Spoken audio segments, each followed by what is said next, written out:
Welcome to the Angry Ewok channel. Today we'll be discussing some very specific ship builds.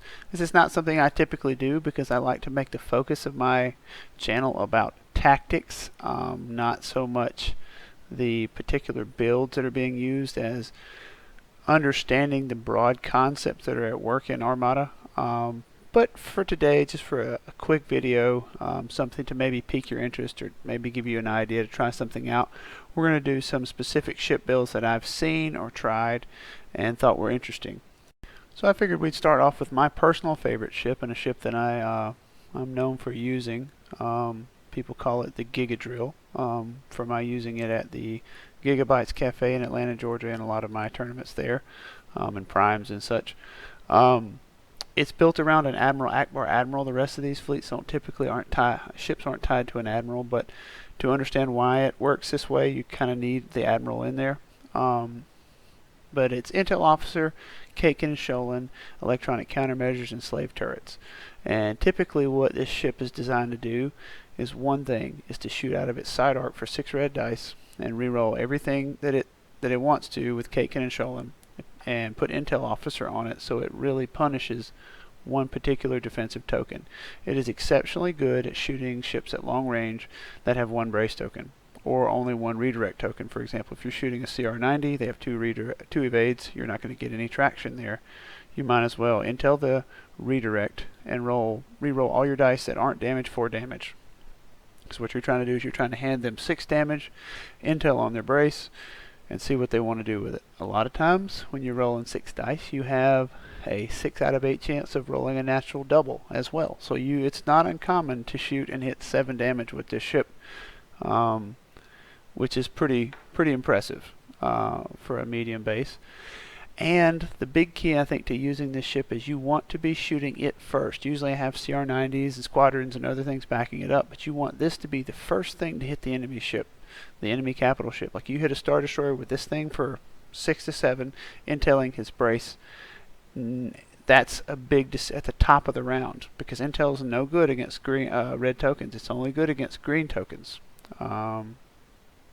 It's a very hard position to put him in. He probably will brace, but then I usually have CR-90s and stuff coming behind with TRCs.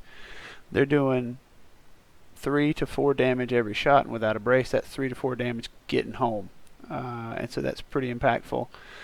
A lot of people have said, well, why aren't you taking gunnery teams? And why aren't you taking LTTs or XI7s?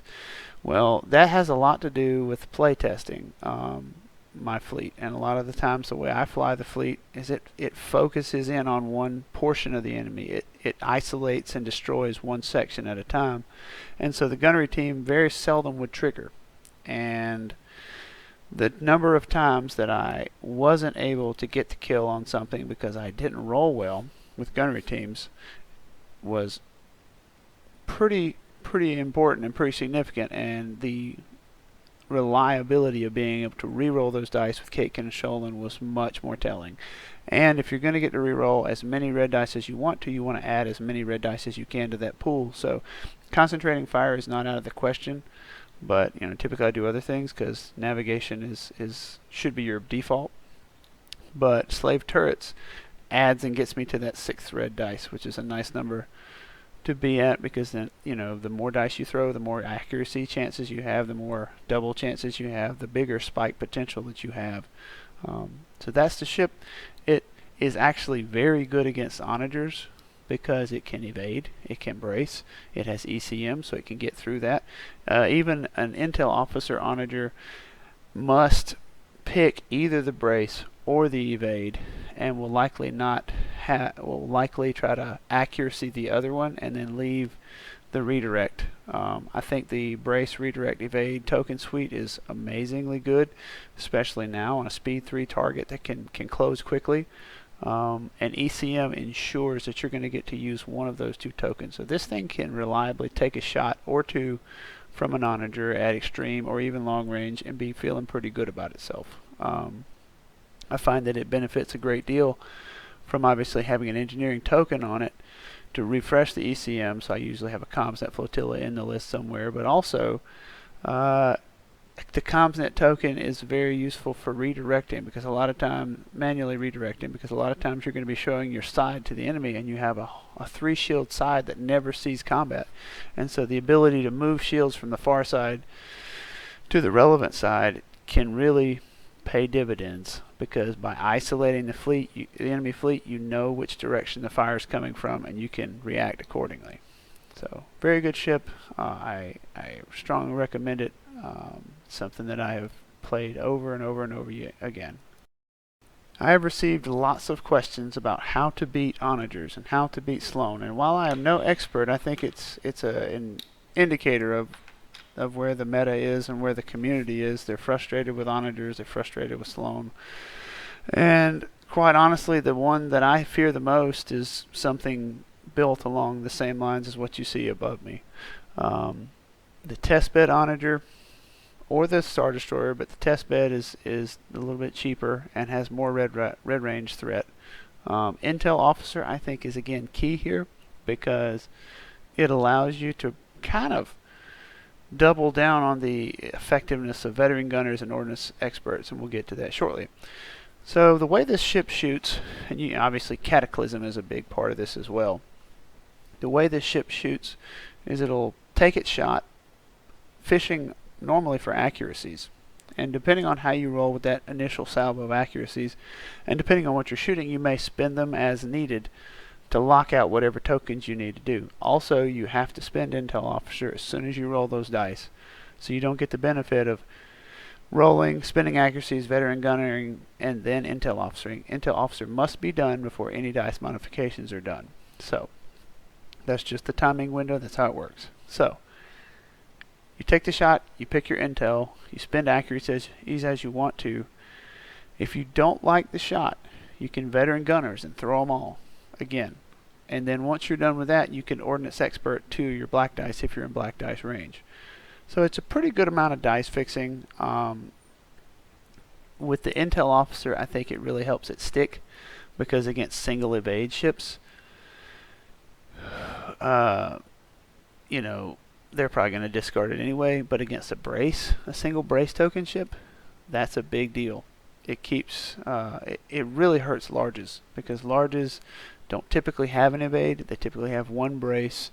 A lot of these Clone Wars ships that you're seeing have only one copy of each defensive token and often don't have ECM. So the combination of being able to generate an accuracy potentially with veteran gunners, and the potential to lock out their most vital defensive token with Intel Officer, those together with the, all the rest of it, ordnance experts giving your black dice more reliability, and the particle cannon giving it that long range punch, which I think is key, because you're paying a lot of points for a ship that's not a lot tougher than a Vic, but its stick is it's very good at shooting at long range, so you need to be making long range shots with it. I think Cataclysm is a good idea, because any shots that you gain from Cataclysm are a nice bonus, and even if you don't use Cataclysm in Hondo to get a first turn shot, you can at least affect the enemy deployment significantly with it.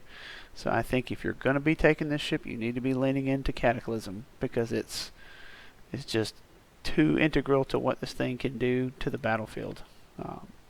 So this is a ship you'll see a lot, something you need to game plan against. I think that every fleet has to be written with the understanding that you may face one of these, and you need to be able to try to counter it. It's very good. I dislike the fact that the faction with the longest fighter threat range was also given the ship with the longest shooting threat range. I think that was a poor design choice and poor decision on the game design team.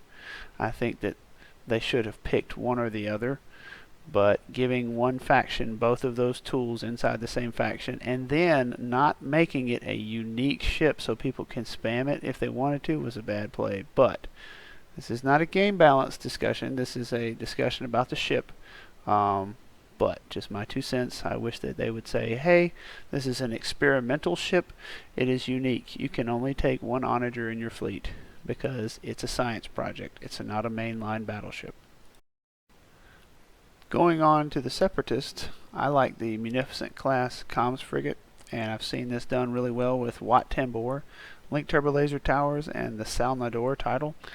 The engine techs and the reserve hanger decks you see here are kind of optional, because in those same slots you could also take auxiliary shield teams, which I think is good, and you could take like boosted comms if you needed some kind of squadron pushing platform. Depends on what you're trying to do with the fleet. Those two slots are not really set in stone, I think, though I think engine techs is a strong tool here, because its biggest weakness is the fact that it's only speed 2. That's kind of the stick with Munificence to me. Is they're a very good ship. If they were speed 3, they would be the best medium in the game. I think that the assault frigate beats it out because it's speed 3.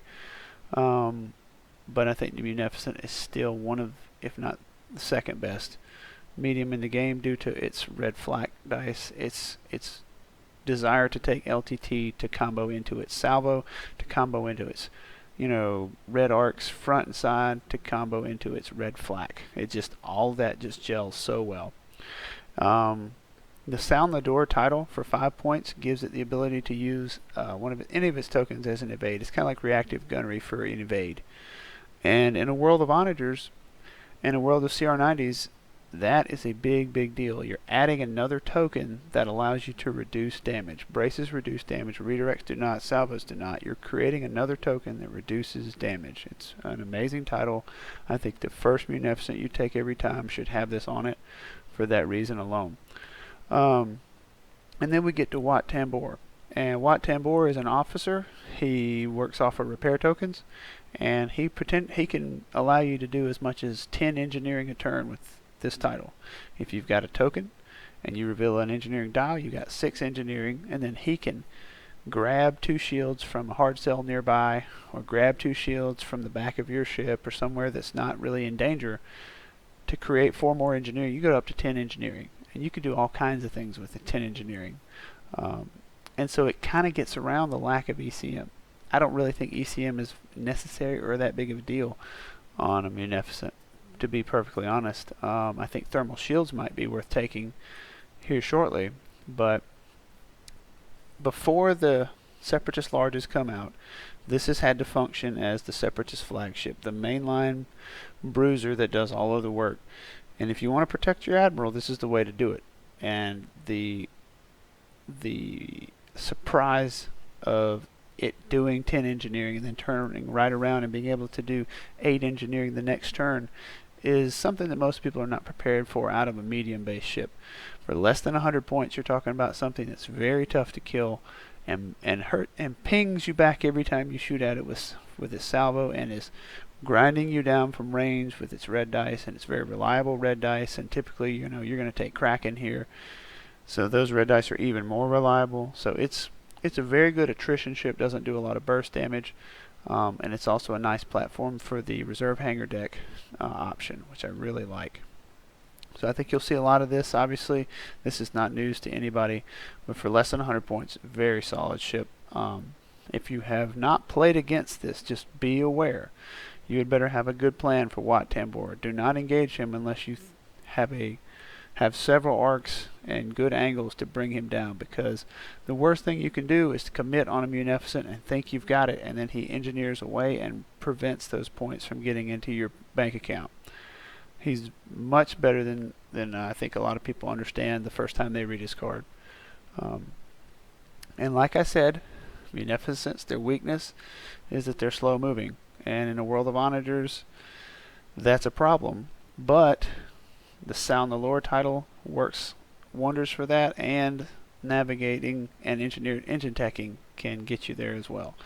My personal opinion on Munificence, though, is that their navigation chart is so good at speed 2 that you set them at speed 2 from deployment and never ever do a navigate again with them. If you can get them a nav token so they can drop to 1 to avoid bumping something, sure.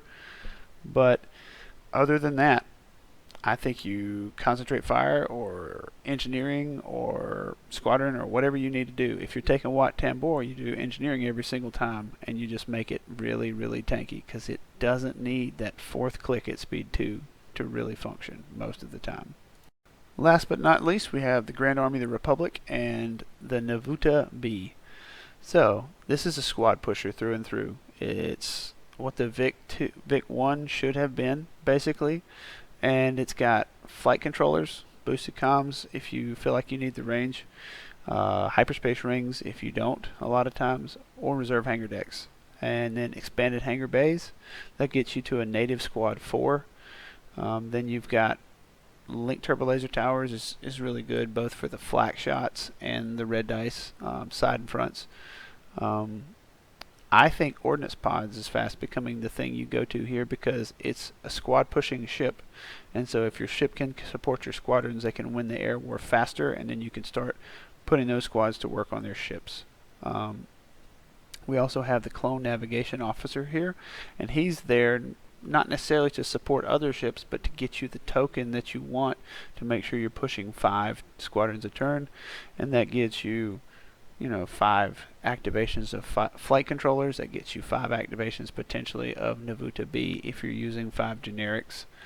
And that's really the whole shtick of the ship. It turns itself in the direction it wants to go, probably slow rolls, and then start spamming squadron commands. And the first time that you need it, if you don't have a token, you use your clone navigation officer, you reveal your squadron dial. That gets you squad 4.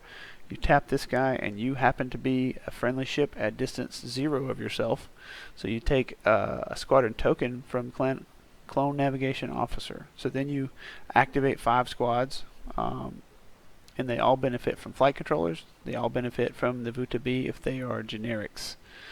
And that's a pretty savage little push right there. And then hopefully, you got some link turbo laser red range shots to contribute, and ordnance pods can trigger as well. If even if you're shooting both your front and your side shot at ships, you can then come back with ordnance pods and add in your LTT can trigger on the ordnance pod shot, because it's an attack. It's the first attack that you do against if it's the first attack you do against a squadron that round, it would trigger. I think that this was forced into being the mainstay of the clone fleet without the Venator. Now I think it will probably see play as the Venator's sidekick. I think if you're taking a beefed up Venator, the one that has only 3 squadrons, you may do this. Or if you're trying to win an air war very decisively, this is actually going to get you more mileage. Though I think the Venator can take flight controllers just as well, because it doesn't really need gunnery teams either, because it's kind of a double archer. But this is a 100-point ship that's pretty durable, and if you lose it, you're not out of the game, but it contributes a lot. And even if you don't use that second offensive retrofit slot, like say for example you want expanded and then you don't feel like you'll need boosted because you're going to play all your ships close to your squadrons close to your ships, which I think you should in most cases, you can use that for hyperspace rings if you needed it. Even if you have no intentions of really forward deploying your stuff, hyperspace rings could simply be used as to delaying deployments at deployment, which is kind of a big thing too. Because with expanded hangar bays, your squad 4, you put hyperspace rings on there, you're dropping 2 squads and then passing it back to the other guy, dropping 2 more squads and passing it back to the other guy, and then where he's starting to deploy, and that's kind of a big deal. So Navuta B. Thank you for watching. Hope this was helpful. Hope this was inspiring. Maybe these are some ships that you want to try out. Maybe these are some ships you need to game plan against. Always good to know what people are taking and consider how to counter them. If you like this, if you want more of this, we can do that. It's not typically my focus because I like to talk about fleet tactics more than I like to talk about the nitty-gritty card interactions, because that's getting more towards the game side and less towards the maneuver warfare side, which I want to focus on. But something different. If you guys might like it, we might continue.